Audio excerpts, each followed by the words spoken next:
since I'm gonna go ahead and close it because you don't want you guys want this on, right? Full screen. Okay, so now you guys are good. Yeah. So she just needs to call. She knows. Does she? Assuming. Okay. I know Hope she Ray does. usually stays in here, so I don't know. But what's his name? Kevin? Yeah. Kevin was showing her stuff Okay. earlier. I'll tell you what. I'm gonna tell him to come up here. I know. We told Kevin, we're like, "Where's Dave? You're not Dave." Yeah. No, they said training. That's what he said. We're all in training. Okay. And that's it. We're the only two here right now.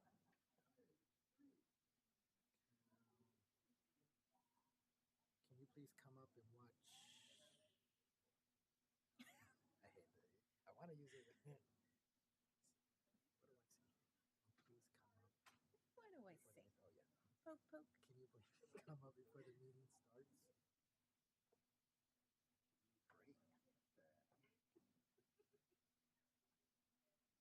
Great. And make sure they are good to go. Thanks. I'm gonna just add the thanks. Yeah, that way. You're so polite. Okay, so you guys are good. You Okay. just need that. Oh, so you're gonna do the double meeting with the engineer. Who's gonna take over this? The Dover one. Well, if this is your Yeah. charge. Yeah. And the lead just. I just. Okay.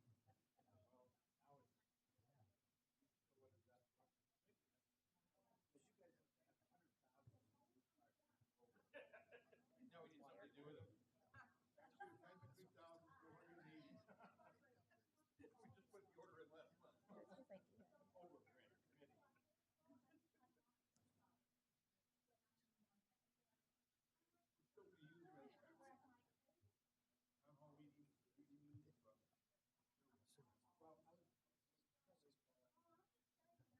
was his idea. He knew that Monica applied for the position before I did, so he was bringing it up to me. And so I never got approval yesterday, so I need to go back.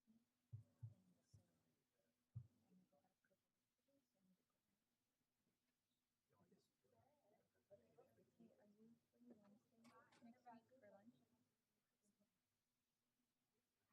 I think my thing is where's my This training that I these thought you guys were are going to say I'm in trouble. doing. No, the training that these guys are ask doing. him? I'm able to choose Thursday. Normally He they says do no. this. Oh really? Okay. Yeah. You can.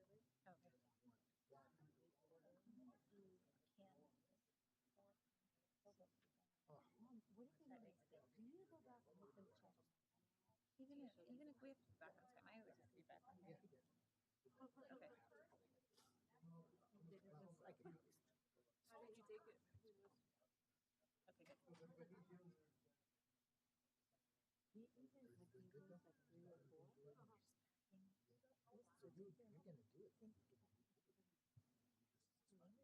Yeah. So it's a done deal, pretty much. Yeah, I'm just waiting for a moving date. The lady that's in there needs to get out. Even Lori with Lang. Isabella. Yeah. Yeah, I brought her up a gift card yesterday for a thank you. She saved me. Well, that's good. I'm good. You'll be all set. It'll work. At least you got Huh? Yeah, I'm not homeless. that's all. You're not. Yeah. Just a little out of the way, but I'll make it work. yeah. For the price and like how big it is. It's like, For right now, right? For right now. yeah. What? Get your food. I need my coat. Okay, you ready? You ready? You gonna do this? Okay. Okay. Yeah, I'm Did he gonna show do you how to do it? I'm gonna call already in know? already. I do, yeah. Oh, you don't have to do the 9? You didn't say you have to do the 9? Oh man. Just want to make I sure. should know better, Just right? wanna make sure. It's right here. Oh, you just skip that 9 part, huh? I think it's excitement. It's excitement. How's your son? So he left already, Yeah, huh? that's it. That's it. He didn't want to work anymore. He had more. You know what he wants to do? I am I fine. know. Can we get that to happen? talk to this guy? Okay, I'll talk to him. Okay. I gotta tell him because I don't want him to forget. We will choose it. Yes, thank you. Because those are the two that get my son in. Ah.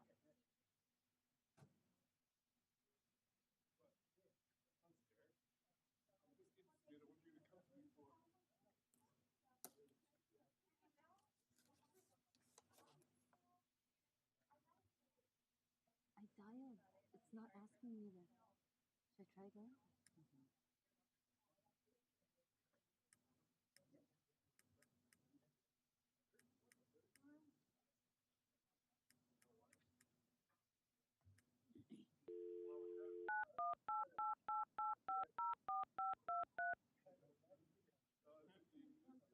Hello, and welcome to the meeting. Please enter your passcode followed by the pound or hash key, and I'll connect you.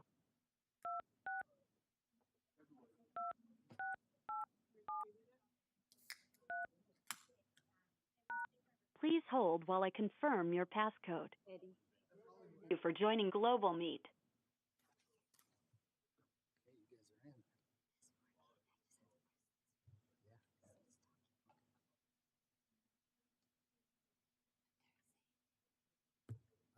Okay. I want to say for sure you better. We just have to choose him. Yeah, that's it. So As long as it indicates in his yeah, that this is let's go. Yeah, definitely. Yeah. what's he taking? He's taking computer information systems right now. But he likes it, but he wants to. I had him working for me, but he wants to do more of that interactive. So then I want to.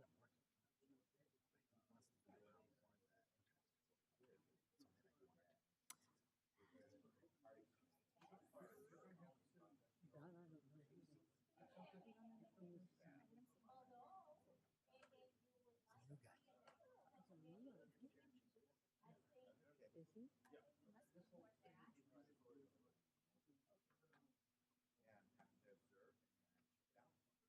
No. Oh, we're webcasting. I think you guys are good. I think you guys are good. Okay. Yeah.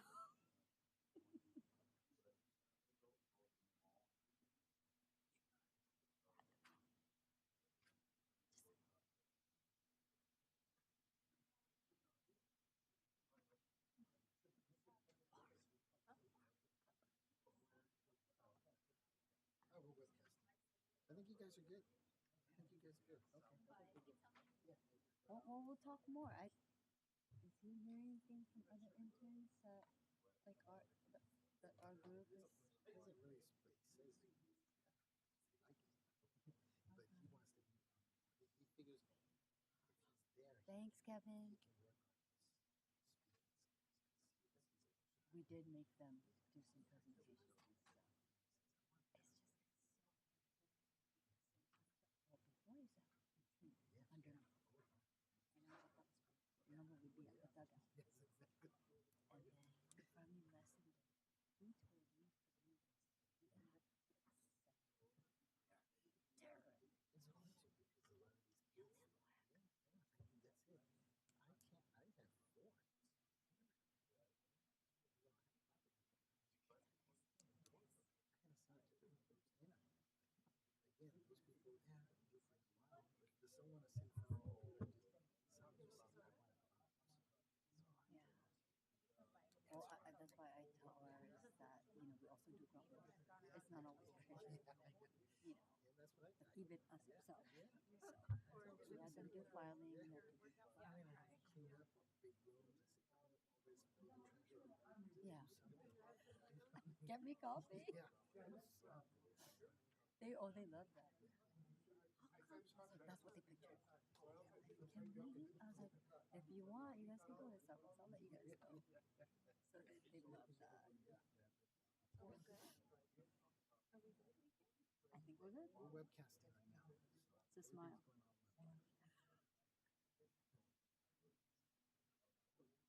Okay. Okay, so you guys good? Well, thank you very much. Thank you. Thank you. You are the Friday hero. There's my number down there. There's got my number. I don't. What's your extension, Robert? My extension is 2909 if you want. That one. You're not gonna be there, are you?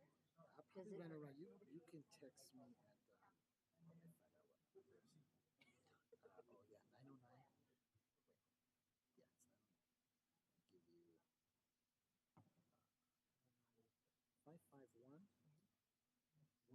444. Okay, I'm 310, but I'll let you know. Yeah, no problem. Just if you run into trouble, just let me know. We should be good. Okay, just make sure people talk into their mic. I Have a know. good one. Thank you, too.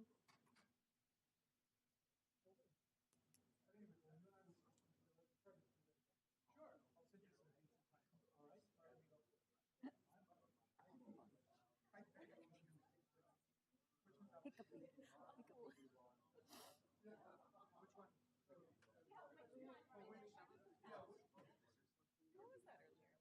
Oh, that was a gun. Oh.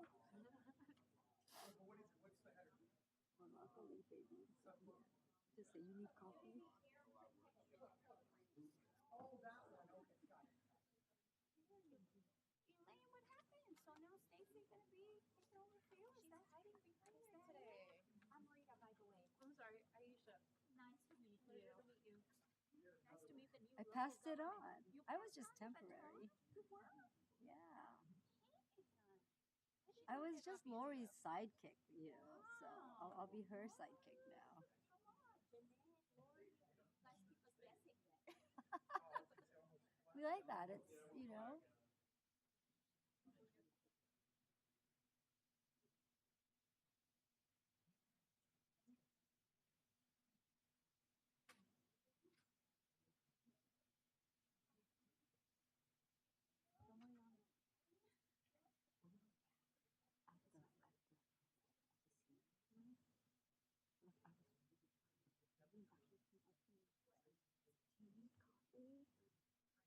Like I have a venti right here. I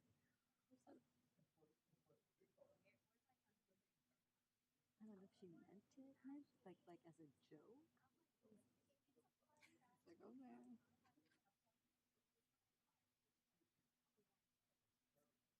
It's like okay. I have no clue. Oh, cookie sandwich. Oh, I think it's the date. Oh no.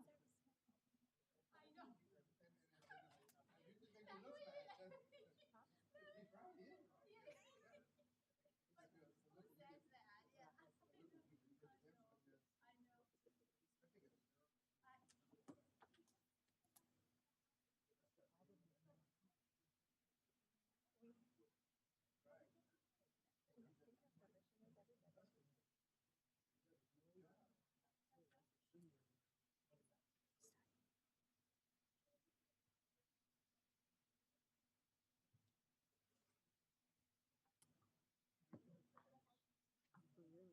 If you sit there, you're gonna introduce yourself.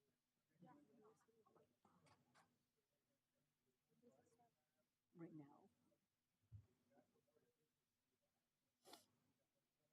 you sure? You just have to say, Aisha Reyes. It can be staff. That's all I say. You say what? I say Elaine Hills, it can be staff. That's all. It's like 5 minutes behind. Yeah, that clock, like a lot of the clocks in this building, is a little dated, and I've got one in my garage that looks just like that, but it gets the atomic signal, so it's perfect. I don't know why my garage has a better clock than here, but anyhow, we'll go ahead and call the local government and small business committee meeting to order, and starting a little behind schedule, probably because of our dead clock. First, our action items. We have I'll go ahead, actually, excuse me, before action items, we'll go ahead and go around the table. Paul, do you want to go around the table and start us off? Introductions? Good afternoon, ladies and gentlemen. Paul Avila Associates. Rita Loof, Director of Environmental Affairs for RADTEC International. Bill Lamar, Executive Director of the California Small Business Alliance. Good morning, Eddie Marquez. I'm here in two capacities. One of them is I represent the Hispanic Chamber of Commerce of Orange County. And second, I just started with the Union Roofing Contractors Association, so representing them as well. Very good. I'm Derek Alatorre with South Coast AQMD. Ben Benoit, board member. Want to introduce yourself real quick? Fabian Weston, South Coast. All right. And Elaine Hills, AQMD staff.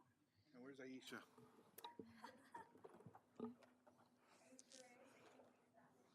Very good. And Nancy Feldman, Counsel's Office. Where were you hiding? I was All right. speaking with Mark. Okay. All right. With that, we'll go into the two action items. The I'm sorry, the first action item was just call to order. Second item is the meeting minutes. Anyone have any questions on the minutes? I'll look for a motion on the minutes. I have a motion, 2 seconds. Any opposed? All right, so ordered. All right, review of follow-up items. Derek? Sure, there was no action items from our meeting in July, but I'm going to turn to Elaine and the other business. Can I do that right now, or do I have to wait till the end? I can do it now, right? Yeah, okay, why don't I do that? So just want to make sure all of you are aware that we have our Clean Air Awards coming up on September 12th. And if you want to attend, you'll get one complimentary ticket, October 12th. I think it's October 5th. No, it's not the 12th. I'm looking at this, and I'm not reading my notes correctly. It was emailed out to you yesterday on the 12th, and it's for October the 5th. 5th? 5th, yes.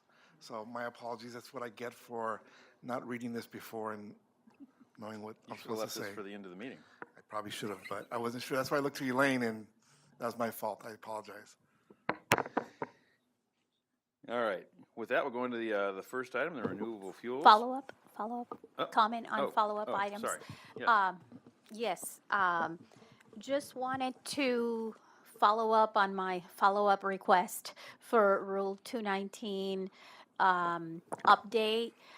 If you recall, in 2017, district staff made a commitment to the board in response to a request by the Printing Industry Association to do further outreach to specifically the printing industry on how 219 was going to play out.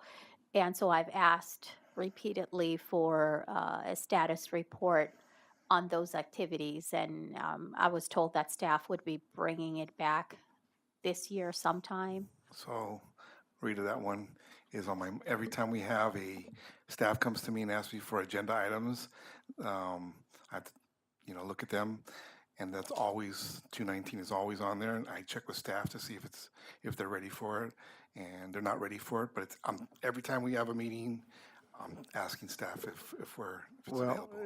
If I can comment, since Printing Industries Association is a member of the Alliance, one, I don't recall that we asked for that, but if we did, I guess we did. But I know that 219 is also, what do I want to say, in a state of flux with reclaim being still in play. So if it's premature at this time, it's fine with us. If you need some more time, make sure it's fine with Rita.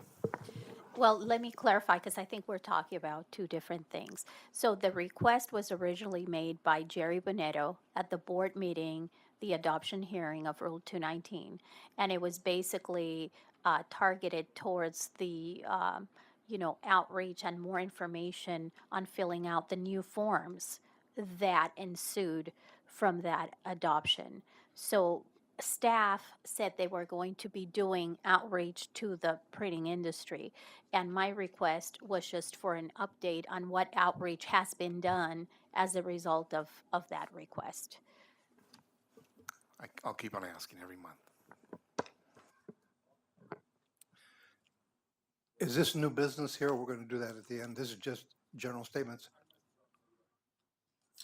Okay, so we'll do new business at the end? Okay, thank you. All right.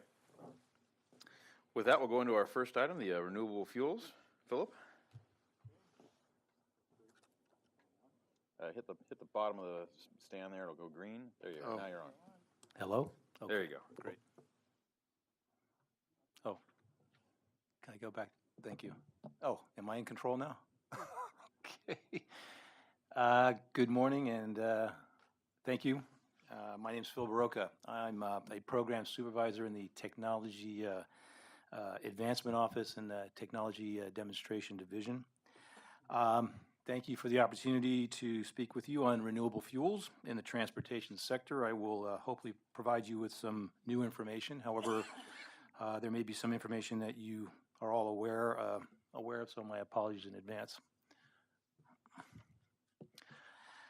So let me start with a brief background on the state of the air quality in this region. As many of you may know, the SCAQMD recently completed and approved its air quality management plan, which is the blueprint for how the South Coast intends to bring this region into attainment with national ambient air quality standards. One of those standards is for ozone, which needs to meet an 8-hour concentration of 80 parts per billion in 2023 and 75 parts per billion in 2031. Ozone, as we know, is formed from the reaction of airborne oxides of nitrogen, or NOx, and volatile organic compounds in the presence of sunlight. So the strategy is to reduce ozone to reduce, the strategy to reduce ozone is to reduce NOx. So if you reduce NOx, you will reduce ozone. And where does NOx come from? Comes from primarily the combustion of fuels.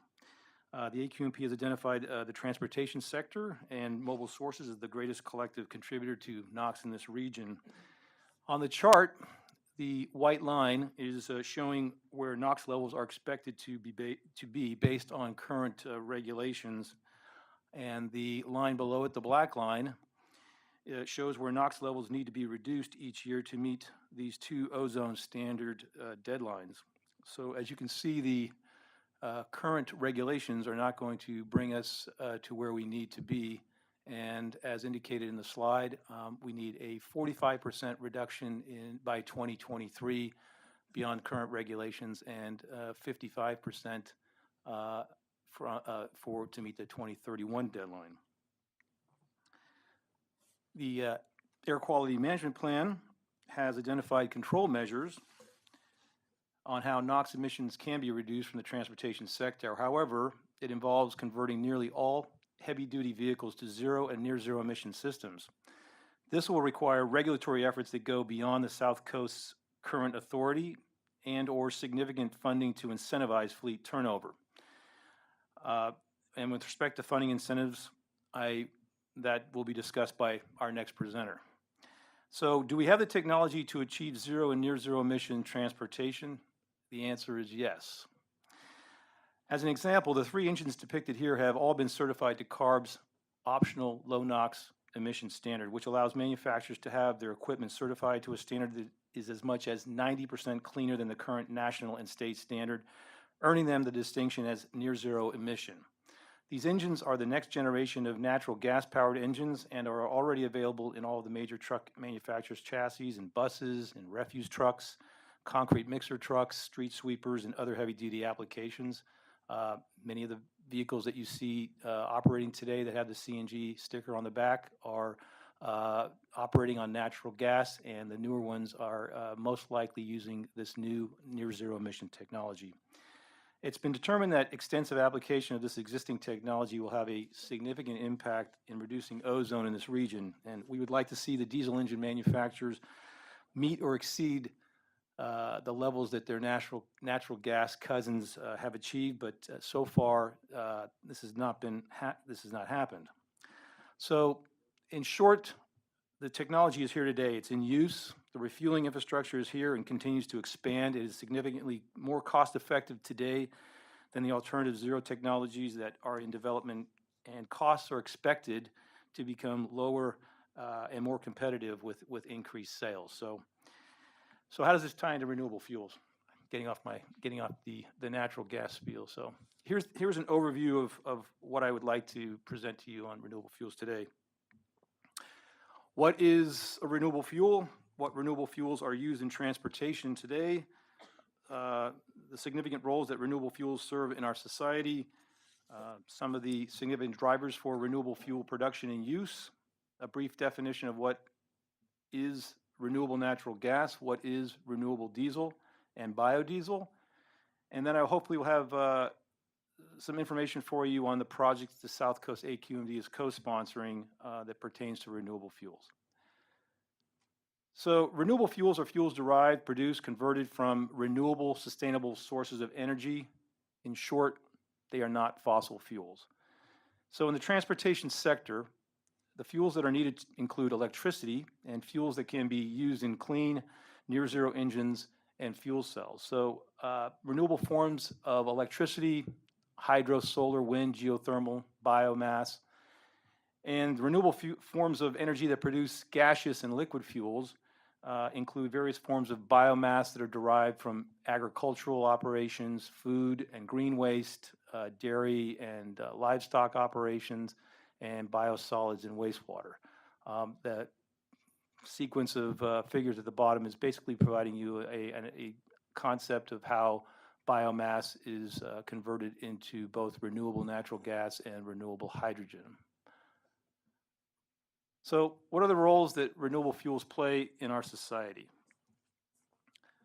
Reducing dependency on petroleum-based fuels, increasing energy security from domestically produced fuels, potential to reduce criteria pollutants of NOx and PM, reduce greenhouse gases, and addressing short-lived climate pollutants, particularly again from the dairy industry. What are the drivers for transportation renewable fuels? At the federal level, there is the Renewable Fuel Standard and the Energy Independence Act, Independence and Security Act of 2007, signed by the Bush administration. This program aims to achieve increased domestic production of non-fossil-based transportation fuels and attain certain greenhouse gas reduction objectives. The goal is to incorporate 36 billion, that's a B, of renewable transportation fuel into the nation's supply by 2022. The program includes a credit incentive program which provides producers with credits for their production and a market for selling those credits to obligated parties such as refiners and importers of gasoline and diesel. On the state level in California, there is a question? Yeah. Sorry. Okay. Phil. Yes. Whatever happened to ethanol? Is that just a Midwestern thing? What happened to ethanol? Yeah. Well, it is primarily a Midwestern thing. Ethanol, in our studies, has not produced the level of NOx reductions that we need here in the South Coast Air Basin, and so that is why it is not a fuel that we're looking at right now to try to help that objective. A quick question. Let's say the big trucks come in from the Midwest. Is that still being sold, ethanol? Do you know? Oh, yes. Yeah, ethanol is actually a big part of the federal Renewable Fuel Standard program. Okay. So if you look into anything having to do with the RFS program, you will see that ethanol is a major part of that objective to produce and displace fossil fuels and produce more renewable fuels, yeah. Okay. So again, going to the California Low Carbon Fuel Standard Program. Now this program is more focused on reducing the carbon intensity of the transportation fuels in California, and the objective is to reduce that carbon intensity overall by 10% by 2020. This program also incorporates a credit incentive program where low carbon intensity fuel producers and distributors can earn low carbon fuel credits that are then marketable to entities needing to offset their carbon footprints. This program is currently under review for amendments, possibly to push out the 2020 date a little further, but also to add a more ambitious 20% reduction goal in 2030 instead of the current 18%. And there's also in California the short-lived climate pollutant program. Again, that is primarily focused on methane emissions from dairy operations and looking to achieve a 50% reduction by 2030, if I can read the slide correctly. Also, initiatives that have been put in place with regards to waste diversion. AB 341, authored by Assembly Member Chesbro, has required a 75% commercial organic waste diversion by 2020. That is helping to drive food and green waste away from landfills and into composting, but also into other projects such as I'll bring up with regards to anaerobic digestion to produce renewable fuels. Okay, I decided to put this slide up here. This is related to renewable fuels, carbon intensity, again, having to do with the Low Carbon Fuel Standard Program. Just to give you an idea of the carbon intensity ratings of various transportation fuels. So on the far left, you're going to get what is conventional fossil-based diesel fuels coming in at close to 100 grams of CO2 equivalents per millijoules. That's the units that are used here. And on the far right, you're not seeing something that's incorrect. That is a negative 250 or so gram carbon reduction associated with renewable natural gas that's produced from dairy operations. So in effect, the production of this fuel and the use of this fuel is actually reducing greenhouse gases as a result. Phil? Yes, so I'll get into that. Renewable natural gas is, for all intents and purposes, methane, yes. Yes, it is. Question. Oh, I'm sorry. Phil, when you talk about the negative, how does that happen? How is that possible? Yeah. Okay, so not all greenhouse gases are created equal. Carbon dioxide is basically the standard, and it's, if you give it a weighting, it's about a factor of 1. Methane has a factor of over 20. I'm not exactly sure the number, it's probably 24. And so what's happening is when you're making this fuel from dairy operations, from high methane sources that are considered to basically go into the atmosphere, you're actually having a 20-to-1 type of a ratio applied, because you're taking the methane that would normally go into the atmosphere away. It produces a fuel that will be used in an internal combustion engine that will be producing, as a result, CO2. So you're taking a 24-to-1 ratio of greenhouse gases from the atmosphere. Yeah. Okay, so going to the question of what is renewable natural gas or biomethane, for all intents and purposes, renewable natural gas is methane. The term biomethane related to the fact that it is derived from renewable sources. Feedstocks, basically I went over that. It comes from a variety of different, biomass sources, and the production methods by which biomethane are made, typically anaerobic digestion or thermochemical process such as gasification, and I will show a couple of examples of projects that the South Coast is co-sponsoring in those two areas. So I have a question, I'm sorry. Sure.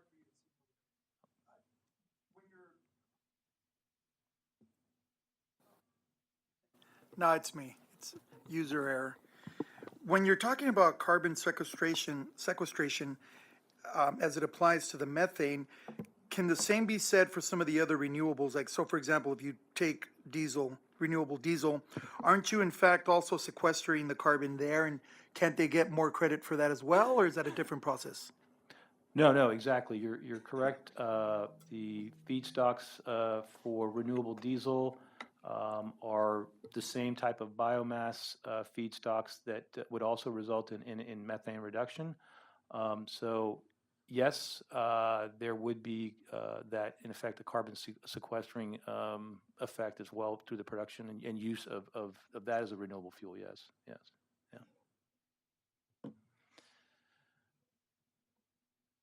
We'll get into. Okay, we'll just continue. I guess I have a. And that's great that renewable diesel can have that end objective. And as I alluded to with regards to at the beginning, with regards to the engine technology, where we would hope that the diesel engine manufacturers can produce an engine that can get the low NOx that the natural gas currently gets. So we're kind of struggling with what the technology is available there today to meet our immediate needs of ozone reduction here. How can we get that done today? And so that's kind of what was really going on with the beginning slides, is showing that there is a solution that's already out there today, commercially available. Bill had a quick question here. Oh. Yeah, I've got a question. I was looking at some information that I received last month. And here in California, we had about 1 million acres burned, and they're estimating that it released about 10 to 15 million metric tons of carbon, roughly the equivalent of emissions resulting from 1 million Californians every year. Wouldn't it make more sense for the state and the air agencies to combine their intellects and go after better forest management or how to reduce the incidence of forest fires than it would to try to redesign diesel engines or look for either mobile or stationary, how to reduce at a terrible expense emissions from those sources. I mean, you'd get more bang for your buck. Right. So that is something that I will hopefully provide some information to as well. You're talking about another form of biomass, the agricultural and trees. I actually put trees in there. I mean, we recognize that there's a significant number of trees that have died from the bark beetle situation. And so working with folks at UC Riverside and others, there's the trees in California, hopefully the dead trees, represent probably one of the largest sources of biomass available to convert into a fuel.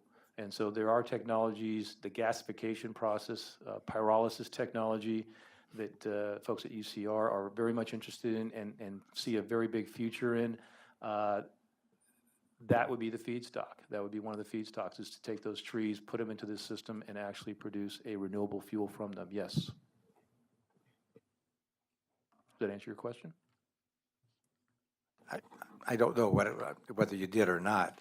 What I'm saying is if you're looking to get the most out of your environmental or emission reductions dollar, I would think that you'd go to the major contributors of emissions and see if you could make a dent in those. And obviously this year, forest fires, have by far have been a major contributor to emissions, even including criteria pollutants. When you consider all the structures that were that were burned, the paints, the varnishes, oils, and what have you in there. So I mean, it's not just greenhouse gas emissions, but it's a variety of pollutants. Right. Yep. There's a large feedstock of fuel. I guess if we're talking about fires, that's a huge fuel source that could be used in a much more productive, constructive way as a fuel for renewable natural gas, in a sense. Yeah. And Bill, this is Naveen Berry. I just wanted to add that, your suggestion is sound, and through our planning strategies, working with Dr. Fine and his group, we'll certainly be looking at that aspect as well. But what Phil is trying to indicate here is that this anaerobic digestion and pyrolyzer pathways that are available for renewable natural gas will help assist dealing with some of that fuel that's available for these forest fires. No, I'm not arguing. I know you're working within your mission and everything like this, and it's probably over everybody's pay grade here to make that kind of decision. And it's something that would have to come from the top down, from Sacramento down. But it just seems to me that it would be a worthy effort to put a hypothesis together on what would it take to improve that and to reduce the risk of emissions, from these uncontrolled events. Bill, I have heard anecdotally from a couple different sources that conversation is finally happening at the higher levels in Sacramento, and they're finally waking up to the fact that just putting out every forest fire every time one starts and not managing the forest is not good. It took us 50 years to figure that out. But anyhow, we're getting a lot of topics, so why don't you go ahead and continue the presentation, and we can go on. Okay. We're on slide 10 right now. It's renewable diesel and biodiesel. Oh, I'm sorry, another question. Let's try and get through the presentation if we can, and then we'll have the questions at the end. Because I think a couple of the questions that come up too, I've noticed, are in the presentation, just a couple slides down. So let's go ahead and get through real quick. Thank you. Okay. So wanted to make a distinction between renewable diesel and biodiesel. Sometimes folks interchange these terms, but wanted to make clear that they are distinctly different. Renewable diesel has the identical chemical composition of fossil diesel without the impurities such as sulfur and other elements. Renewable diesel is fully interchangeable with fossil diesel fuel, is subjected to the same test methods as diesel, and CARB is, through their testing, has demonstrated that the use of renewable diesel can actually translate into about 3 to 18% NOx reduction as a vehicle fuel. Biodiesel, on the other hand, is not fully interchangeable with diesel. It is made from the same feedstocks as renewable diesel, excuse me, but it goes through a different production pathway. So biodiesel is, again, it's not a drop-in fuel that you could just supplant diesel fuel with. It has to be blended with diesel fuel, typically at a 20% ratio. You might see biodiesel known as B20. It's a 20% mixture with conventional diesel. And this is something that actually the engine OEMs require. They will not cover warranties with regards to engines using full biodiesel, so that's important to know.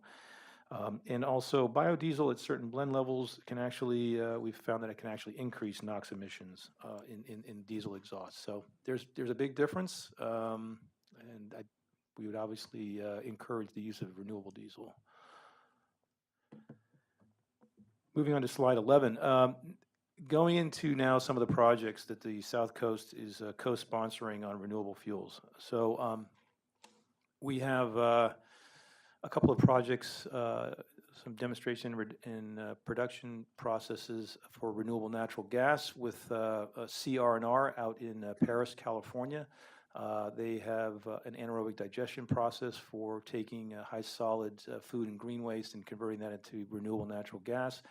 Another project that we're working on in a demonstration effort is with Core Infrastructure and working with the gas company as well. And again, this is the pyrolysis technology that I was referring to. Then we are also working in a retail capacity with a company, a retail station out in Ontario known as Ontario C&G. This entity is where we are co-locating renewable natural gas, hydrogen, electric charging with retail fuel. And then we have some other research projects like I mentioned with UCR and a couple of white papers that we've worked with GNA. Actually, I'll go into detail on these. So this is some photos of the CR&R anaerobic digestion biomethane facility out in Paris, California. It's pretty much state of the art. It's if you have not been there, it is possibly worth a visit. The picture on the far right, that red pipe, is the pipeline interconnect between the Paris facility and the SoCal gas pipeline. So the renewable natural gas that is coming from this facility is actually going into the gas grid. Here is what is CR&R's zero waste cycle. I kind of like to show this slide because it actually gives you an idea of the whole full cycle of what's going on. So you have your food and green waste that is put to the curbside outside your home. You have a vehicle that comes by up on the top there, it picks it up. That vehicle is actually powered by renewable natural gas. So it collects, in essence, the feedstock by which that vehicle is actually powered. It takes that feedstock, it puts it into the anaerobic digestion process. It is cleaned and used again as renewable natural gas. In addition, the part that's not really talked about a lot, but is actually quite a valued market commodity, is the fertilizer that actually results from the remaining solids. Those solids actually are then used as great soil amendment to grow plants. Plants not only for green products, but also for food. So there's a full cycle that's going on here with regards to how your food and your plants and green waste are actually able to be recycled and converted into productive use. These are some of the specs on the CR&R project. It is a 4-phase project. 2 of those phases have been completed, but the specs there are on each of the phases. So it is to produce, is to process 80,000 tons per year of feedstock to produce 900,000 gallons a year of renewable fuel that can fuel 75 of CRNR's refuse vehicles per phase. As I mentioned, the interconnect has been completed. CRNR is still, CRNR is going to have 100% of their fleet powered by CNG by 2020, and we believe a significant amount of those are going to be powered with near zero emission engines. And they are also working to get their own fuel pathway and their own carbon intensity number registered with CARB. The figure I put there is based on a comparable type of a project, but their own carbon intensity is still pending. So moving on to slide 15, and we're talking about CORE now. CORE, again, uses a thermochemical process known as gasification and pyrolysis.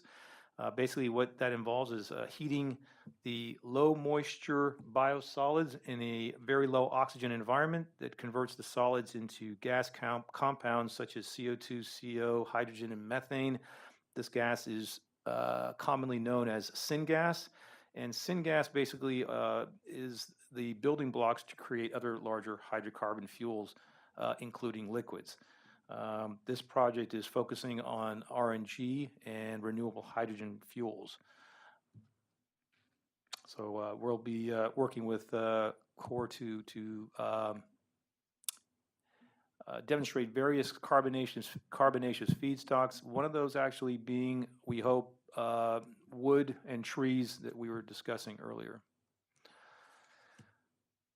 Ontario CNG, the retail operation, as you can see on the left, this again is a conventional fueling station that sells gasoline and diesel, but it also is selling renewable natural gas, on-site produced hydrogen. It's not delivered. It is actually being made at the station through water electrolysis with funding from the CEC. When did they go online? They went online earlier this year, but their compressor has faulted, so I think they'll be coming back online in October sometimes. And they are also marketing renewable diesel under the name Propel. They do have ethanol E85, and they also have electric vehicle charging. The canopies that are above those islands, solar panels will be placed on those to help to offset electricity costs. So, some of the elements pertaining to Ontario CNG. I think what's important is to go down to look at, so they've secured a contract for approximately 1 million diesel gallon equivalents per year of renewable natural gas. And as we were talking about some of the drivers for renewable fuels being the LCFS credits, I haven't mentioned the RIN credits. Those have significant value as well. But doing a calculation of the credit value associated with these 1 million diesel gallon equivalents at the carbon intensity that they are getting in there at negative 254 is actually producing a per diesel gallon equivalent value of about $8. So the credits based on the average value of credits in the market today are producing about an equivalent of $8 per diesel gallon equivalent. That's not all going to Ontario CNG, so don't think that that's all. This is the credit value that basically is in the system that will basically feed back to the renewable natural gas producer, which again is a large dairy operation out in Indiana. But it gives you an idea as to how this LCFS market and the RIN market can play a significant part in advancing renewable fuels.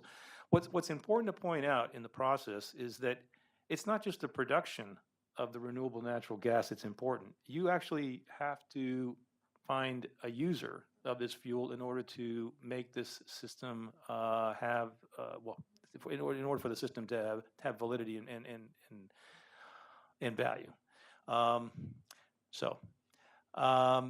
And just as a reference, I mean, I just talked to the owner today. The price is actually $2.09 a gallon. That's what they're selling the renewable natural gas at their site. And he's very, very happy with the fact that we helped to steer him in the direction of renewable natural gas. He was a little apprehensive about what all this renewable natural gas was about, but I think he's pretty happy with the outcome of it. He's engaged with a really good consultant on the LCFS program, and so it's helping his business out a lot. Okay, moving to the UC Riverside research and demonstration efforts. We are co-sponsoring a research and demonstration with UCR that recently opened an RNG research center at their School of Engineering. UCR is looking into renewable natural gas production, the viability of feedstocks here in California, various technologies to convert the biomass into renewable natural gas. So their studies indicate that California could produce almost 300 billion cubic feet, which according to my calculations is about 2.5 billion gallons of renewable fuel per year. Just from organic waste.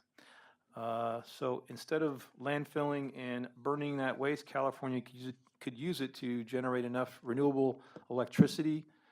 Well, just on the renewable electricity component, they say that they could produce enough renewable electricity to power 2 to 3 million homes, or enough fuel to replace 75% of all the diesel fuel used by motor vehicles in California.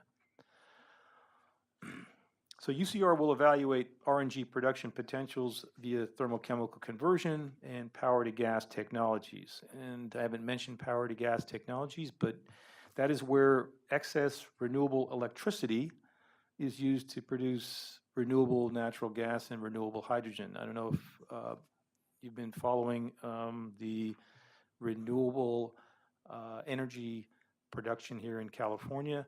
But the extensive solar and wind renewable energy is actually generating more electricity than can actually be used at the time. So folks in academia have recognized this as a great opportunity to take advantage of this renewable electricity and convert that into another form of energy that can, that we can make use of, so that we're not just not making use of it. So in conclusion on the UC Riverside part of it, they see a lot of promise in thermochemical renewable natural gas production processes like gasification that can utilize much of the biomass in California, and see that they're recognizing gasification as a great way to convert much of this material into usable products, and such as renewable natural gas and the solid fertilizer, the soil amendment. Finally, the last slide. White papers. South Coast has co-sponsored 2 white papers. I won't go into the details of them. Hopefully I've covered some of the gist of what's in each of these in my presentation, but I would definitely encourage you to write those websites down. These are free. The first one, Game Changer, Next Generation Heavy Duty Natural Gas Engines Fueled by Renewable Natural Gas. It's a very comprehensive look at the nexus between these next generation near zero heavy duty natural gas engines that can be fueled by very, very low carbon intensity renewable natural gas. And the other paper that we looked into as well is having to do with renewable diesel and how it can play a major part in transportation fuel in California, and the opportunities, benefits, and challenges associated with renewable diesel.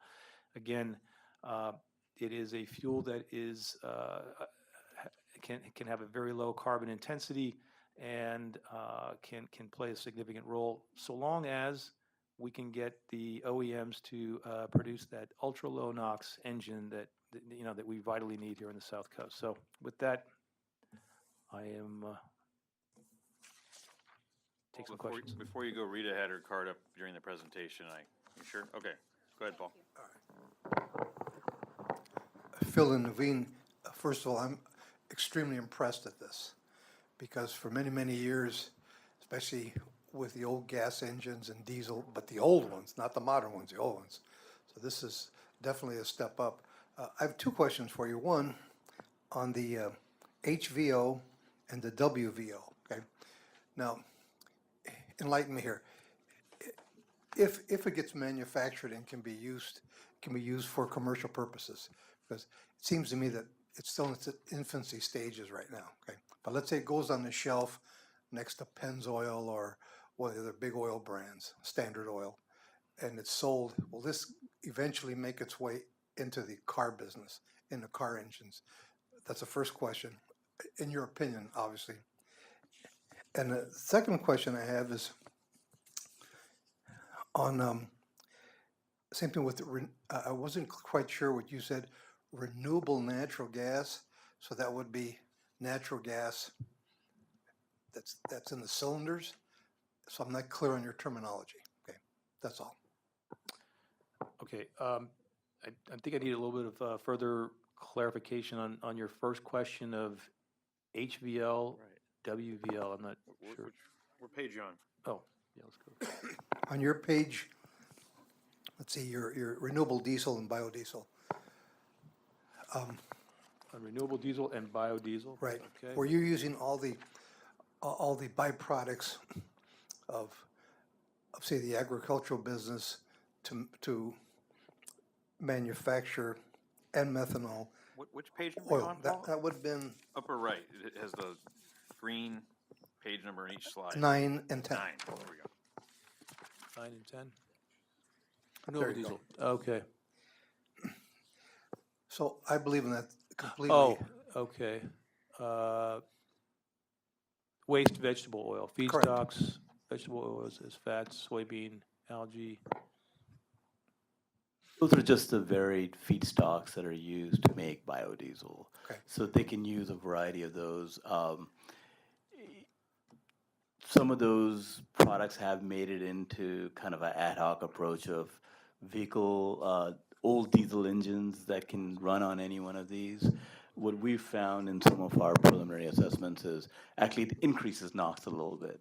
Right. So we don't necessarily, the South Coast get involved with providing any funds towards those efforts because it actually makes our NOx situation a little bit worse. So. What would that be? Because let's say an existing diesel and it was made well, you can get 1 million miles off those things or more if it's taken care of. Is that because they're just not falling apart and the new ones aren't being introduced in the system? And if it's introduced, the old technology puts it in the air instead of burning it clean. So I'm sure some of the older diesel engine design technology is such where it really doesn't take advantage of the combustion characteristics that the different biodiesel fuels could have. So that may be causing an increase in NOx.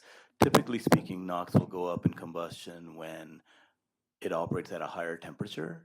So I would suspect that that's what may be going on in some of these. And your second question with regards to renewable natural gas. It was just, explain it to me because maybe I didn't get it. The terminology would be renewable natural gas. Is that the tank that's physically stored in the tanks? Say the gas company puts it up on and puts renewable natural gas in that tank for use of consumption. Is that what you're referring to?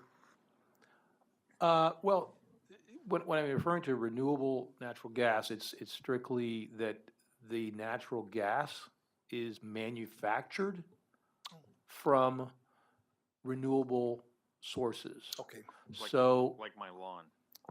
So I live in the CR&R zone. They pick up my trash, and that's their trucks, and that's what they're doing. They're taking all of our green waste from our communities in Southwest Riverside County, putting it through that process. That's the renewable sources, all that green waste and food waste from our yards. I just wasn't clear on the terminology. Rita? Yeah, mine was more of a comment, and it's following up on what Bill mentioned. It's more of a big picture comment, because we see in this presentation and basically in a lot of district presentations that the focus is on mobile sources, on fuels, and that is making up the bulk of the emissions. I read a report from the district that said even if 100% of the stationary sources were to close down, that still wouldn't get us to attainment. So, and the focus is on NOx emission reductions rather than on VOCs. But as a representative of stationary sources, we don't see that the VOCs are less important to the district when they're engaged in policymaking. So there seems to be a disconnect and a concern for us because, as Bill has mentioned in the past, you know, and David Rothbart has brought it up as well, our concern is if you can't get those emission reductions, then are you going to look to stationary sources? And at what cost, and for what bang for the buck? We specifically, our industry, the UV and EB industry, we've seen, you know, a lot of record keeping, and we're VOC, we're on the VOC side, but we actually reduce VOC emissions. But we still don't see a relief. It's almost like the VOCs are as equally important as the NOx reductions when it comes down to the policymaking aspect of passing a rule requiring, you know, X amount of records, requiring a lot of scrutiny on test methods, for example, which has been an ongoing issue for us. So I think there has to be some thought as to where we're getting the bang for the buck for the emission reductions, and not just to go on, you know, business as usual, passing rules when those actions they're going to be a lot of times negative to business, and they do not provide an incentive for businesses to stay here in Southern California, and they don't give the district the bang for the buck. And I know Bill brought up a question today during the administrative committee meeting about you know, the cost of some of these programs and the emission reductions that are associated with them. And I think we should definitely keep that in mind from a policymaking perspective. Thank you.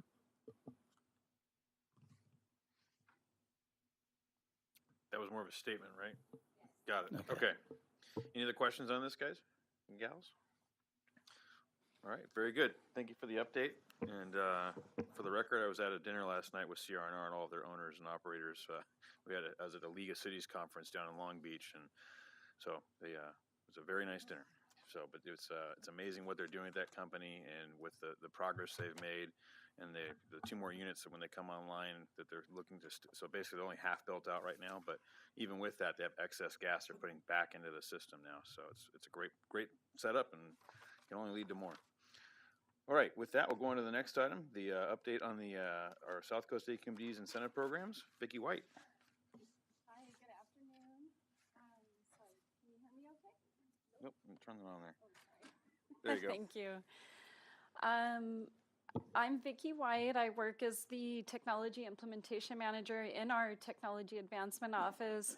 And what I work on are the incentive funding programs. And these are programs that provide funding to equipment owners, primarily mobile source equipment owners, to upgrade their equipment to cleaner equipment. The technologies that we fund, generally speaking, have to be commercially available and or certified by the California Air Resources Board for use in California. With that, I just wanted to give you an overall perspective of what these programs generally are intended for.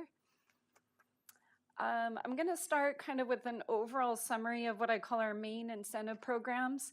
Carl Moyer, we're actually celebrating the 20th anniversary this year. It's a long-standing program, been very successful.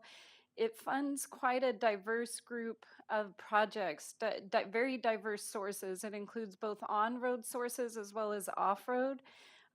These are sources that are primarily in the medium heavy duty and heavy duty sectors. To date, we've spent about 487 million, and I just noticed this doesn't include my updated slides, but I can go ahead. I have since then added the emission reductions to these slides. I'd be happy to share that with you later. Moyer, for example, has generated about 7,598 tons per year of NOx emissions, as well as PM emissions. And overall, I'll get to that in a minute, on aggregate, roughly what these programs have provided over the years. But I'm going to jump over to our Prop 1B program. Prop 1B program is also called the Goods Movement Emission Reduction Program. That program targets vehicles and equipment that are used to transport freight. And these are primarily diesel equipment that they're looking to replace with cleaner equipment.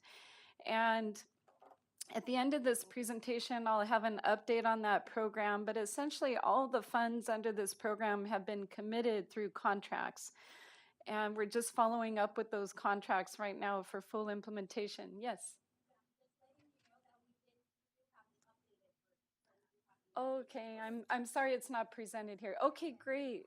Thank you. That really helps. We have another program. It was initiated. This is strictly, it's called the Enhanced Fleet Modernization Program. We've branded this program in our South Coast Air Basin called Replace Your Ride. I hope you've heard of it. It targets the scrap and replace of light duty vehicles. And we have another option. If someone's willing to replace an older vehicle with, instead of buying a new cleaner vehicle, they can actually get a card, what we call an alternative mobility card, that allows them to use, the transit system or Uber Lyft, for example. And this program also provides funding for electric vehicle chargers. This program started in 2015 as a pilot program. It's come a long way in a short time. To date, we've spent about $24 million, and we've issued vouchers for over 3,000 vehicles. And this program, just one more thing I should mention, it targets participants that are meeting certain low and moderate income levels. So that's kind of what that program is structured for. And another relatively long-standing program, the Lower Emission School Bus Program. This program has been in place since 2001, and it targets the replacement of older diesel buses with cleaner alternative fuel and electric buses. And we also provide funding for infrastructure to support these cleaner buses. And we will also provide funding if there is a natural gas bus out there and the tank is between 14 to 16 years old. It's due for replacement. We'll provide funding to replace the onboard natural gas tank on that bus. I just wanted to mention, in aggregate, when we look at the NOx emission reductions these programs have provided, it's about 41 tons per day. Pretty significant when you look at the impact these programs have overall. So I wanted to quickly go over some of what I call the newer funding, the grants that we received that we're going to be working on. These are actually new funds that are available in fiscal year 17-18 timeframe, and we're still working on implementation. The first one up is the AB 134 program. This program's come to be called the Community Air Protection Program. It is related to the AB 617 program. What the legislators did was they set aside some money through AB 134 for what we call early actions. And they chose to spend that money on existing incentive programs that have been very successful. So that would be namely the Carl Moyer program and the Prop 1B program. And these funds, out of these funds, South Coast was allocated about $107.5 million. And I'll give an update on where we're at in terms of expenditures of those monies. We received a CEC grant during this time, and that's pretty neat grant. It's a grant that's going to be co-funded with Port of LA and Port of LA funds, as well as AQMD's match contribution. So the whole program will be a total of $14 million. And this is to accelerate the deployment of these near zero emission natural gas trucks. These are trucks that are certified to the optional low NOx standard of 0.02 gram per brake horsepower hour. That's 90% cleaner than the current standards. And we're going to prioritize trucks under this program that are servicing the ports. Yes, sir. Just a question. Are these funds part of the $1 billion a year for 15 years that you're looking for, that you have? I mean, does this represent? Yes, I mean, they don't add up to 1 billion. No, but I know these that, are counted but they towards apply that. towards that. They sure do, yeah. Okay, and this is money that you actually have. Yes, That's these are a good monies that thing. we have been successful in Yeah, getting. that's a good thing. Thank you. Yeah, these have been awarded in this fiscal year. And I mentioned the Enhanced Fleet Modernization Program. That's a Replace Your Ride program. I just wanted to mention we were awarded in this fiscal year an additional $16.4 million to continue that program. The voluntary NOx remediation program, this came to us, what happened was through the low carbon fuel standard, that program incentivized the use of biodiesel. And due to the increased use of that fuel, there was a study that shown there was a consequence, a NOx emissions increase. So what ARB did was they set aside money to mitigate those NOx emissions that were increased as a result of biodiesel use in California. So this year we have received $2.67 million specifically to mitigate that increase that occurred over the past several years.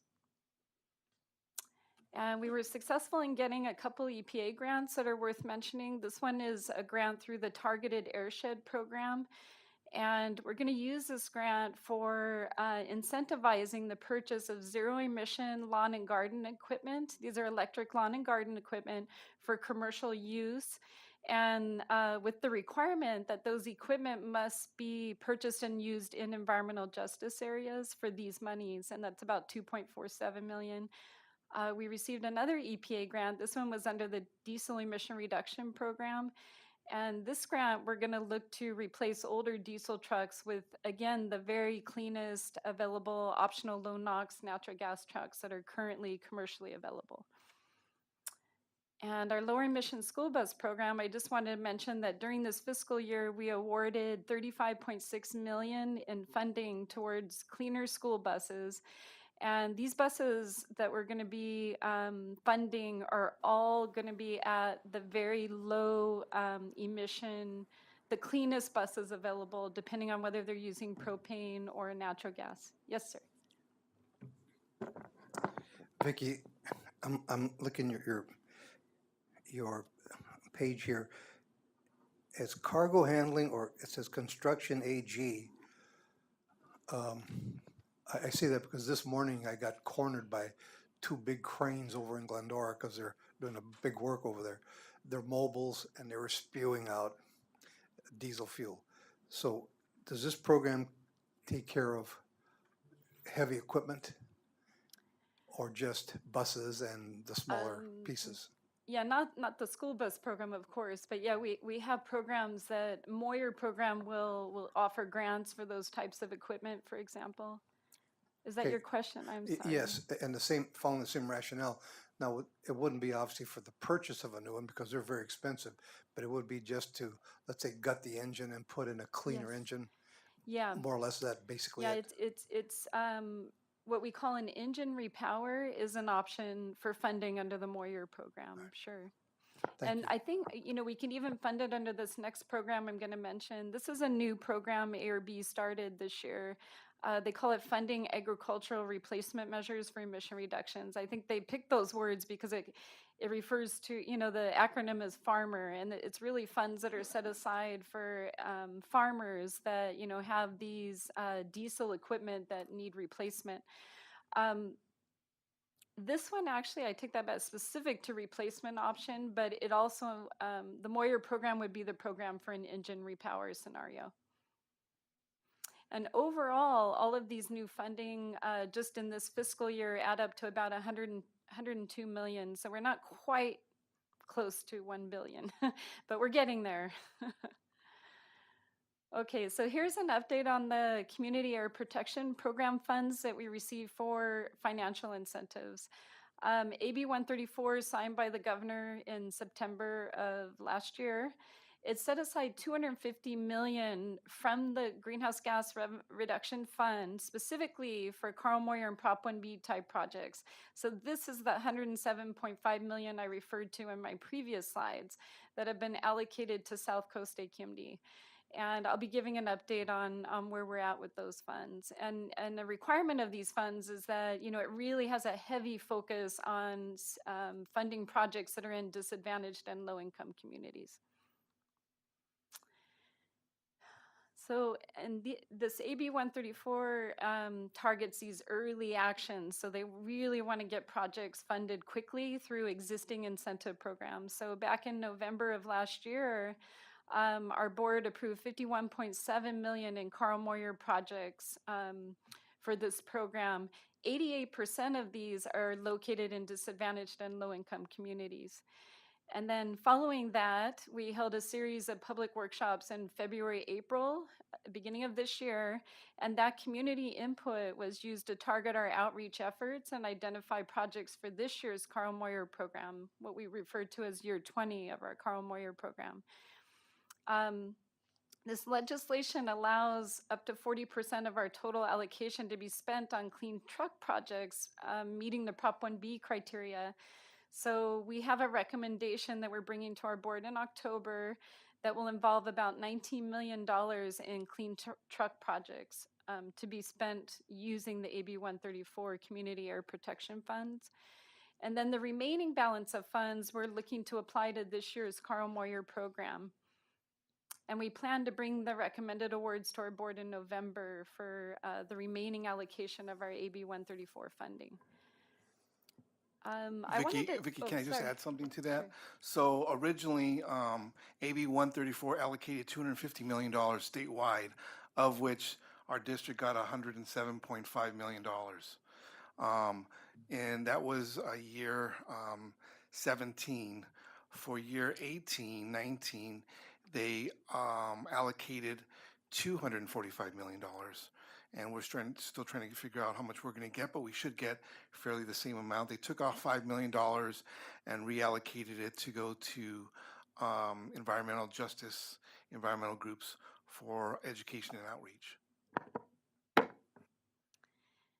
Yeah, that's really exciting to hear. This is, AB 134 is our first installment of the Community Air Protection Funds that are going towards incentives, and we're excited to get that second installment. We're beginning conversations with CARB right now on the types of projects we can fund with the second installment of those Community Air Protection Funds. I'm not sure if you guys all heard, but you may have heard of this program, the Volkswagen settlement. I mention it because it's a pretty significant program that's going to be rolled out starting in 2019. As part of the Volkswagen settlement, there was a environmental mitigation trust that was set up, and for California, there's an appendix in the consent decree. If you want to go to it, we call it Appendix D, or it's called Appendix D, and that's the part of the consent decree that sets aside $423 million for California. This is the mitigation part of the settlement. These funds must be used to mitigate the NOx increase caused by those VW vehicles. And the trust has named CARB as the lead agency for these funds. And back in April of this year, the CARB board approved a beneficiary mitigation plan. They have that on their website. And what this plan does, it identifies 5 eligible mitigation actions. These are also what we call project funding categories. And this slide is basically a chart that was in we call it a BMP, that was in the BMP, right out of the BMP. And this shows kind of the breakdown of this funding per category. And these projects are going to be mostly scrap and replace projects for the heavy duty sector. And the commitment in this plan is that this funding must be used to achieve 10,000 tons of NOx reductions over a 10-year period. And the funds will start becoming available in probably first quarter of 2019. Yes, sir.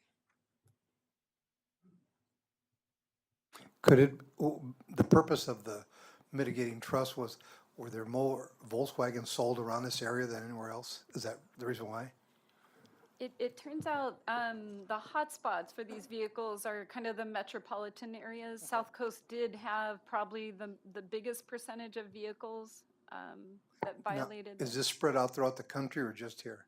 Oh, it was spread out throughout the country. Yeah, it's Thank you. actually a $3 billion settlement nationwide, and different states, some states have already started rolling out the settlement monies.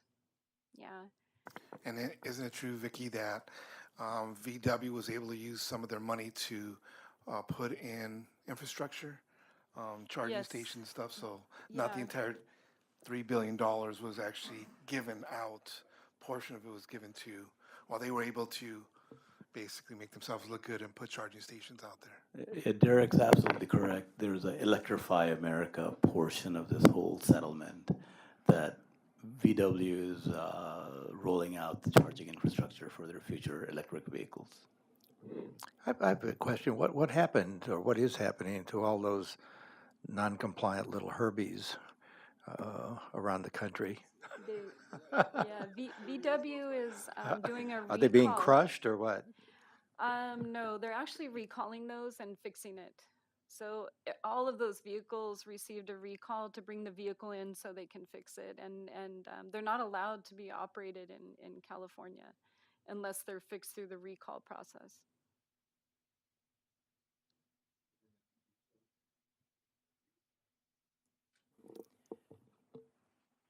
We're not sure how they're going to deal with those. Certainly their initial performance is probably going to be affected, I would guess.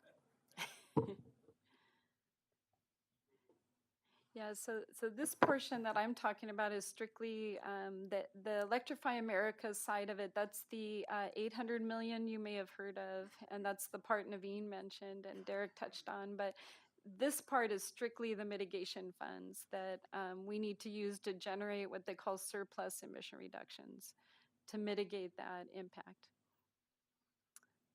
So we have a goal through this BMP to achieve 10,000 tons of NOx reductions over the 10-year period. This slide shows the 5 project funding categories. They're listed here, and also the funding allocations that CARB has committed to through in their beneficiary mitigation plan.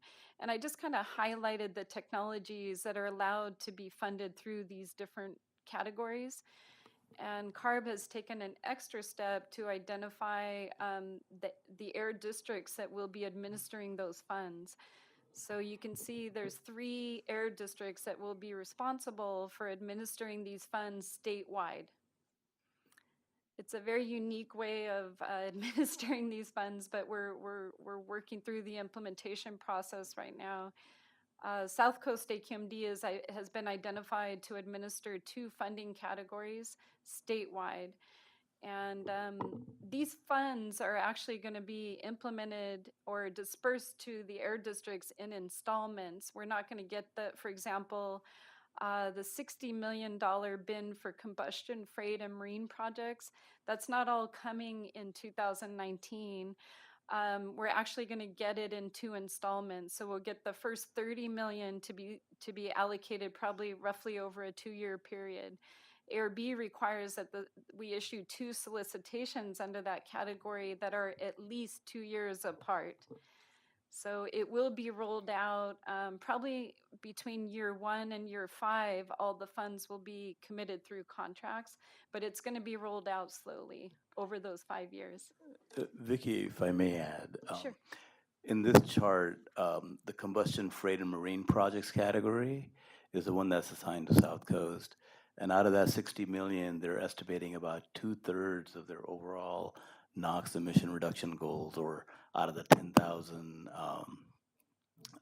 tons, that category is estimated to have about 2/3 or 6,700 and some odd tons reduced. So as you can see, and I think Phil early on in his presentation touched on, the most cost-effective pathway continues to be in the near term, natural gas and or repowering with cleaner diesel engines. Hey, Naveen, in this, where it says concrete mixers here on your mitigation project, are those big, gigantic concrete mixers that are off the side to crush rocks when they're building freeways? Because it's not the mobile ones, is it? It's They're mobile. Sorry. No, go ahead. They are the cement trucks. Yeah, they're the mobile trucks. Yes. Yes, on this slide, you have the CARB reserve listed at 63 million. What is that reserve being used for? That's a great question. So CARB is reserving funds for a couple of reasons. One is they need to monitor the progress of this program over time. And if it looks like any of these project categories are not achieving the emission reductions that they need, they want to reserve funds so that they can use those funds to fund other projects to meet their 10,000 ton NOx commitment. So they kept those funds back, and part of those funds include their administrative costs as well. Do you know what the administrative cost is? Do you have a breakdown? We do.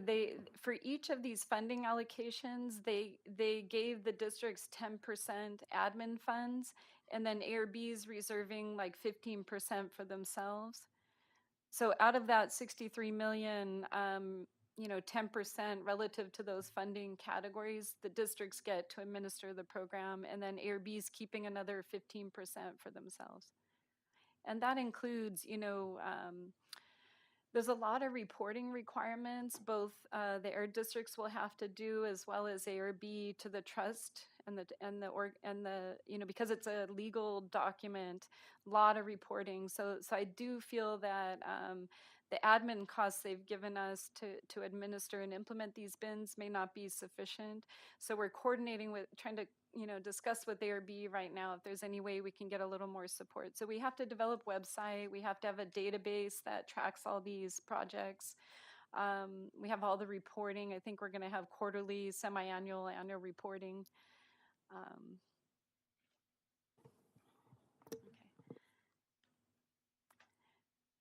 So that brings, just a recap of what we did in last year's Carl Moyer program. The board approved 79 million in projects. So this includes both the traditional Moyer funds as well as the AB 134 funds. I think the reason I want to show this is this year when we closed our solicitation, we got basically more than 3 times the funding requests we got last year. So it's great, but it requires a lot more work to evaluate those projects. And we need more funds. We just don't have enough funds to fund all the projects that come in. This is a breakdown of our contract awards per category. This year, looking at all of our funding sources that can be applied to our Moyer program, we're looking about having funds available totaling approximately 61 million.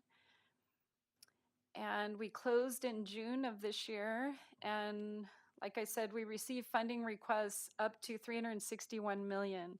So we clearly do not have sufficient funds to fund all the projects that are found eligible that qualify for the funding. So we are always looking for grant opportunities to get more funding. We will be generating a very healthy backup list, and maybe we can negotiate with CARB to use some of these CAP funds to help fund those projects. And my last slide is just a really quick update on the Prop 1B program. Basically, the Prop 1B program was dispersed in 5 funding cycles. And years 1 through 4, we are completely liquidated. So those are projects that are not only under contract, but have been paid and are currently deployed and generating the emission reductions. And this program, funded the heavy duty trucks. We funded 25 shore power systems at ports. These are systems that, the ships, when they come to berth, they can plug in and turn off their diesel engines. Huge reductions from those projects. And locomotive projects, replacing older locomotives with cleaner, very clean locomotives. The Tier 4 final standards became available recently, so we're really trying to incentivize those projects. Year 5, we've committed all the funds now under 1B program, and Year 5 has all been committed through contracts. We're just now monitoring those projects to, work with them on their timeline for placing orders for the equipment, getting the invoices in, and then we'll be doing reporting on their actual performance under the contract. And that's it. I hope I gave you guys some sufficient information on these programs. Yes, I'd be happy to answer any questions. Yes, thank you. Very good presentation. It focused on mobile sources. Are any of these funds available for stationary sources, or are they basically restricted to mobile sources? And then the second part of that question is, what other funding is available out there for stationary sources? It's a good question, and I know Derek was working on that legislation. That our second installment of CAP funds, I think it's SB 856 or 865. That'll be our second installment. About $245 million has been set aside for incentives. And this time around, they're not just focused on incentivizing projects in the more, Carl Moyer Prop 1B type projects. They actually have also included stationary source incentives. And we're in the process of trying to understand what that looks like, developing guidelines for that, et cetera. Sure. If I may add, most of these funds, these incentive funds, are specifically designated for mobile sources. But you may recall earlier this year, our Planning and Rules Division actually put out a RFP to also fund some stationary projects. And I know a lot of people have submitted to it, then they're going through some review and finalization process. But as opportunities come about, the district does, when they're able to identify funds, ask for those stationary type projects as well. Yes, sir.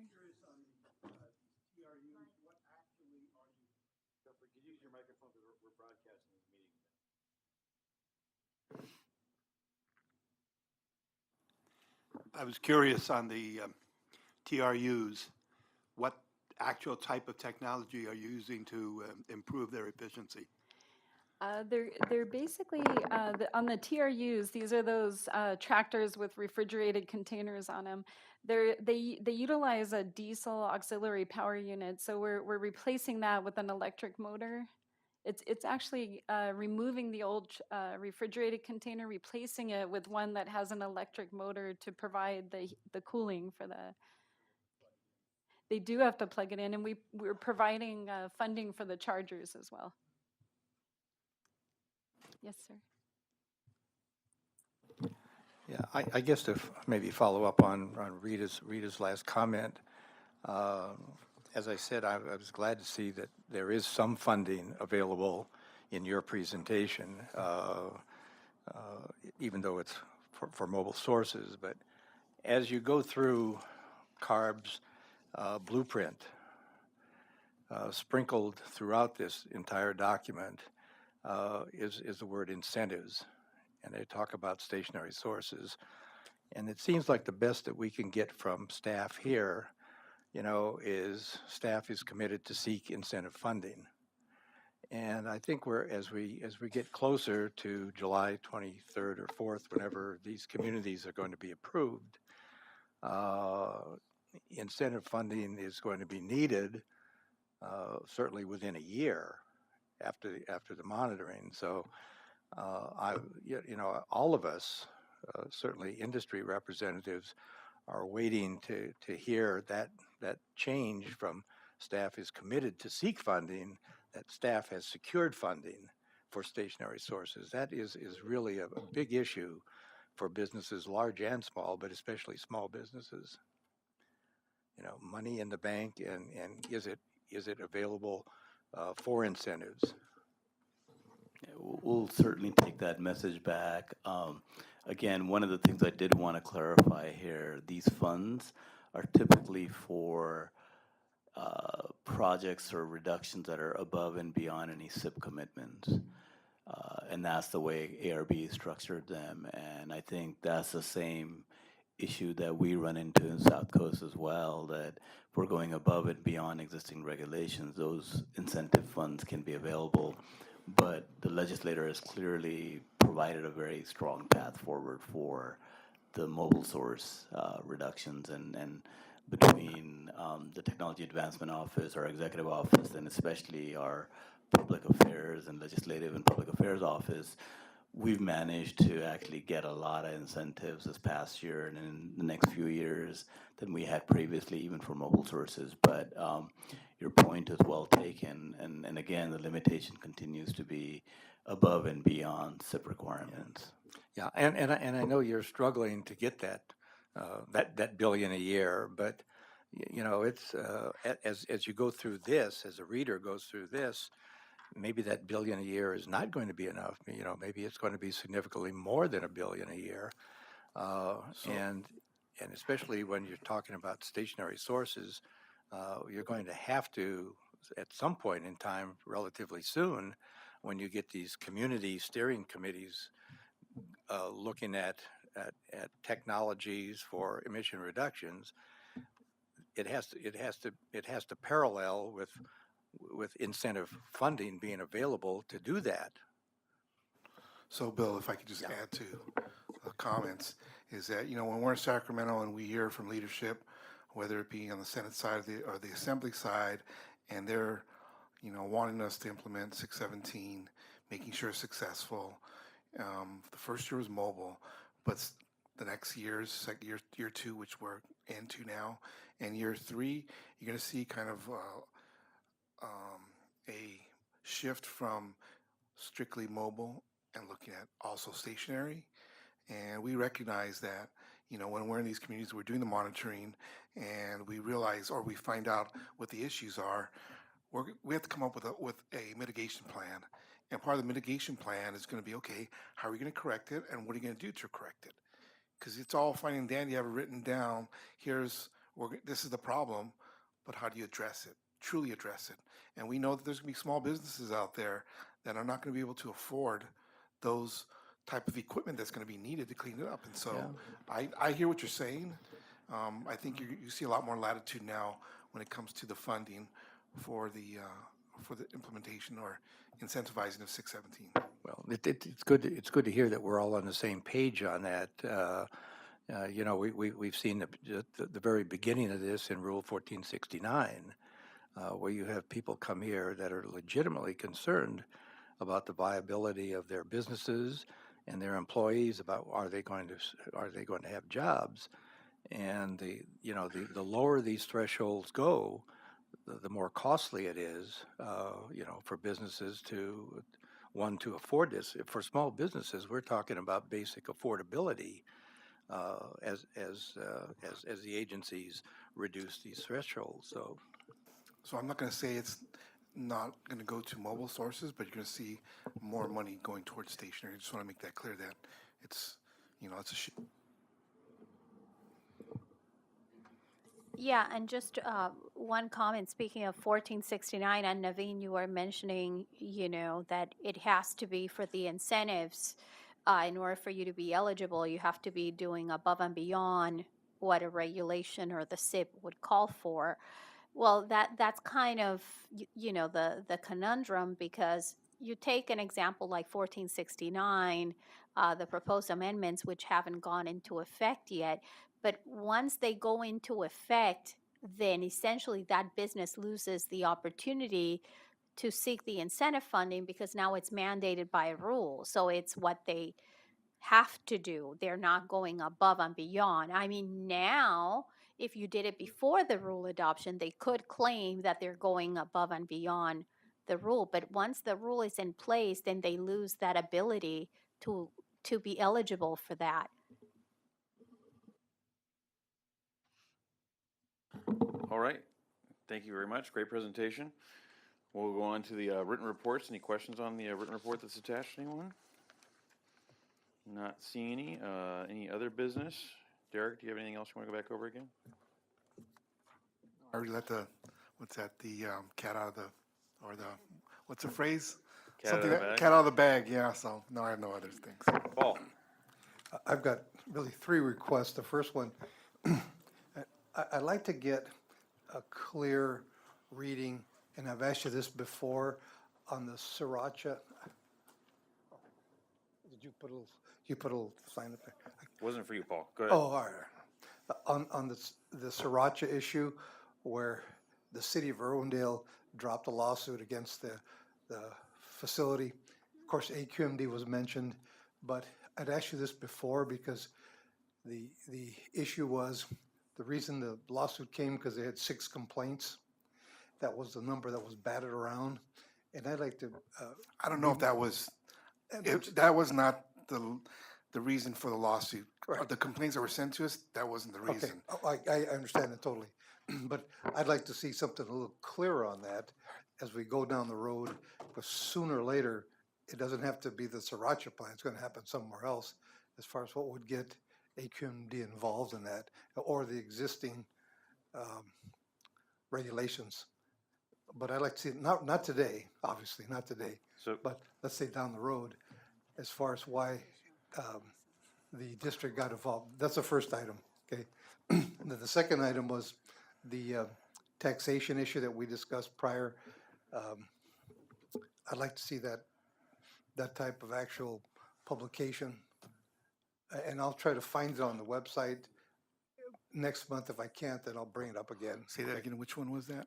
That was the taxation, giving the authority the taxation power. So our sales tax, the Correct. legislation we're gonna be seeking for authority for a sales tax? Is that Correct. what- Okay. Yeah. So what exactly did you want I'd from like to this? see the draft of it. There's no draft. Okay. Our board just approved it last week for us to seek legislation. Okay. So before we can even seek legislation, we need to find an author. Okay. So before we gotta go out and do our homework on reaching out to potential authors, and then, I think Paul was referring to the, when they did the survey, oh, the poll, Sure. we want the poll. the polling Oh, survey. okay, yeah, no problem. Okay, no problem. Okay, there we go. And lastly, before we close out for new business, I invited this young gentleman back here. His name is Mark Eng. He's a president of the Asian Business Association. I'd like to have people meet him, not today, but maybe next year sometime, see if he can get on this board, but that's down the road. Sure. Thank you. Bill, you have something? And I'm just proposing that this agency give a 100-year waiver to the sriracha plant. And everything they produce. We give them advice on how to mitigate their odors, and that's a fight between the city and sriracha, not between us. Well, with all that advice, you think they could give us a bottle for our lunch here?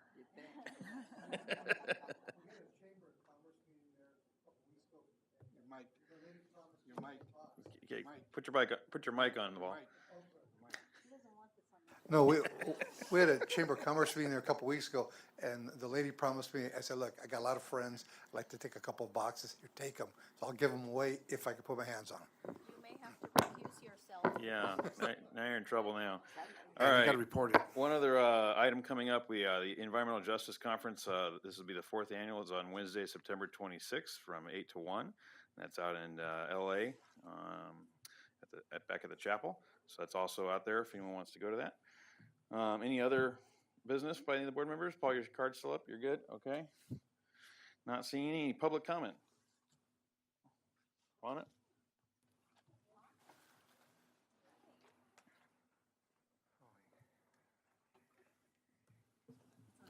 Just a calendar item on September 27th, the ARB board will vote on the year 1 617 communities, and I think 3 out of the 4 communities South Coast nominated are selected, so. That's on either, 27th or 28th. They meet both days, depending on when they bring it up. All right. With that, our next meeting will be Friday, October 12th, back here at 11:30. Good day, everybody. Have a good weekend.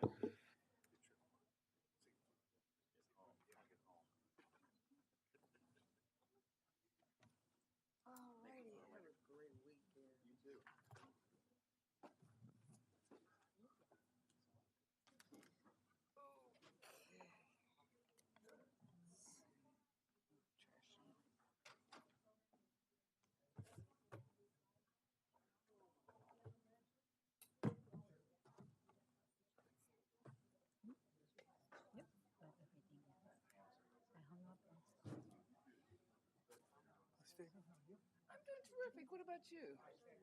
Hey, it's Friday afternoon, okay? And it's gonna be a nice weekend. Have a good one. Stacy, I am no longer the repair about the joint. Are you the person with whom I would address that? It's messy. I don't care what they probably wouldn't want me to be representing myself with so many people. Safety first. Oh yeah, that's the only thing we were gonna like. So I'm now union. So, yeah, I'll This, until it's done, and then we start cleaning up. What we do, we take was representing you. Japanese And I'm still on that. so we save a lot of money. Have a good weekend, guys. Bye-bye now.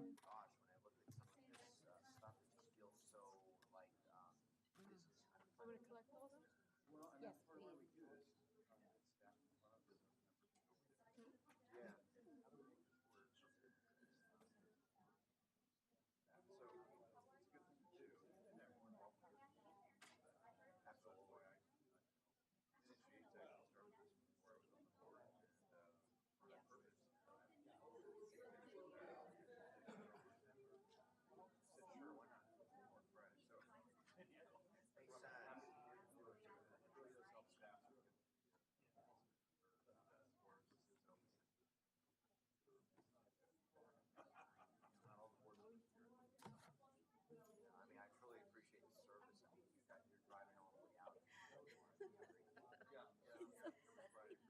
I was like,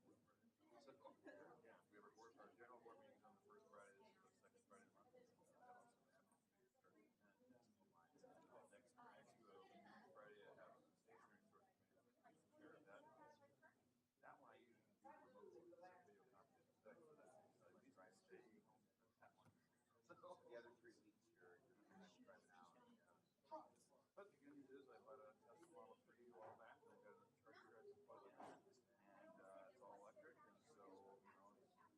But still, it's just. Yeah, I just think it's going to take such a long time to get to that first gravel. Yeah, yes, you know, there is a critical mass happening. A lot of the car manufacturers moving forward are all introducing a lot of full electric vehicles at your terminals. We're hearing now since Ford study. So there's going to be a pretty swift, I think, change at some point. More people, people like me that have solar, that have the tiered rates running, are filling up their car at night for, and it's a kilowatt. And it's a 70 kilowatt battery. So for $7, I can go 300 miles. Yeah. So people figure that out. Wait a minute. I don't have a car like that. And wait a minute. It's only 60 grand for that car. That car actually, if you do the math, if you're a fast track meter going up to Line County, you can fast track for free. And it's a zero energy car. For the next 4 years, it's free on the annual. Another good reason to go ahead. So for the consumer, that's a great incentive. Yeah, You know, it's educating the consumer out to that point where they realize all those benefits. The next thing they go to buy a car. that's getting out there. Like, I think I saw this definitely chair. have a lot of that. I think the I balance know, is really perfect. important. I like pulled it slowly. From that macro perspective, businesses are nice. Here, Paul, thank you so much. Yeah, and you know, it's just that's what I see every day. It's like, okay, I'm just getting burdened. I get it, and that's our story.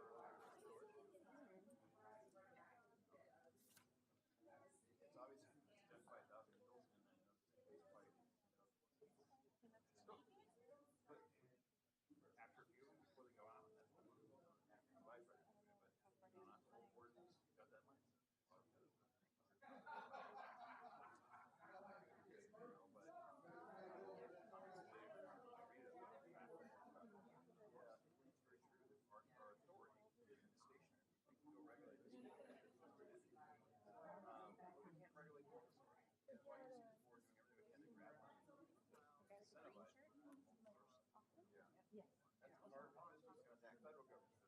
So when somebody's oh that it's stationary, it's not hitting. It's just the ball is going down so far in the hole that it's hard to hit it anymore. It's going to hit that same hole because that's the only hole we can hit. So I mean that's easy, right? Okay, let me take my authority as government and being thoughtful about smart cities. Okay. Yeah, but unfortunately, the federal government didn't give us any authority over the things that really can move the needle. We could get, we got a little bit more of the training. So do you think the city administration would be cooperative? I know Pruitt was fine, but what's interesting about, here's the deal with the EPA. When the EPA comes up with a new rule, like for instance, the rule on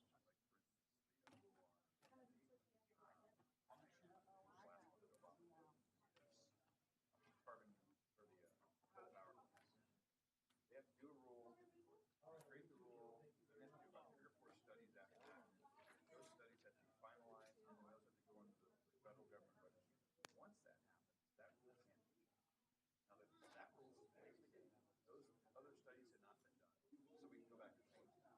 Everything else the administration before that, a lot of the capital cars, can't go back. So including, and we change things like give us the authority to control on Southern California. So those things are sort of set in stone right now, and most of it's changed. I did open up the entire Environmental Protection Act, the one that makes it's all the way back to that. It's only modified twice in Congress. So they don't want to touch it. It's sort of like a nuclear bomb. The minute you touch it, depending on who's in Congress, which way does that go? Well, right now with the committee coming up, no one wants to open that back. We're going to find out, then we don't have the members to push the needle the right way, right? So it's a bit of a hot potato. So hopefully 2019 we'll have more stability and clarity on an off. Yeah, but I think the majority might be on the other side, not changing anything the way the business might change. Although I would argue that even a moderate Congress would be better than what we got here in California from a business standpoint. So it's scary to say, right? Yeah, we pray, and thanks for your service. Whatever I can do to help. Great. We'll get you on your.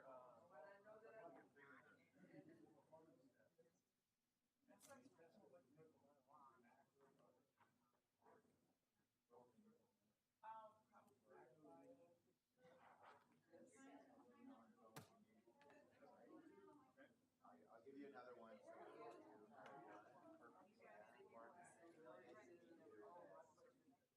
Absolutely.